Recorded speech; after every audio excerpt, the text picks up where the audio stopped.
చేపల పులుసు అనుకున్నారు కదా, అస్సలు కాదండి. అరటికాయ పులుసు ఎలా చేసుకోవాలో చూద్దాం.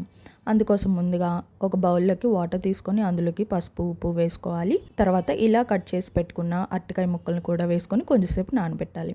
ఒక పెద్ద నిమ్మపండంత చింతపండుని నానబెట్టుకోవాలి. ఇప్పుడు ప్లేట్ తీసుకొని అందులోకి ఉప్పు పసుపు కారము గరం మసాలా వేసుకొని ఇందులోకి ఆయిల్ వేసుకొని మంచిగా మసాలా ప్రిపేర్ చేసుకోవాలి. ఈ మసాలాని అరటి ముక్కలు ఉన్నాయి కదా వాటికి బాగా పట్టించుకొని అరగంట వరకు నానబెట్టుకోవాలి. ఇప్పుడు ప్యాన్ తీసుకొని అందులోకి 2 స్పూన్లు ధనియాలు, 1 స్పూను జీలకర్ర, ఒక 10 వరకు మెంతులు, గసగసాలు వేసుకొని బాగా ఫ్రై చేసుకొని పొడి చేసి పెట్టుకోవాలి. ఇప్పుడు ప్యాన్ తీసుకొని మనం మ్యారినేట్ చేసి పెట్టుకున్న అరటి ముక్కల్ని ఆయిల్ వేసుకొని ఇందులో బాగా కాల్చుకోవాలి 2 వైపులు.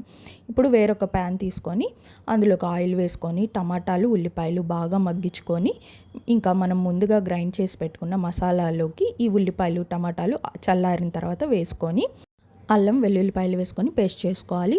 అదే ప్యాన్లోకి ఆయిల్ వేసుకొని ఇందులోకి ఆయిల్ బాగా హీట్ అయిన తర్వాత జీలకర్ర ఆవాలు వేసుకొని బాగా ఫ్రై చేసుకోవాలి. తర్వాత వీటిలోకి మనం ముందుగా ప్రిపేర్ చేసిన మసాలా కూడా వేసుకోవాలి.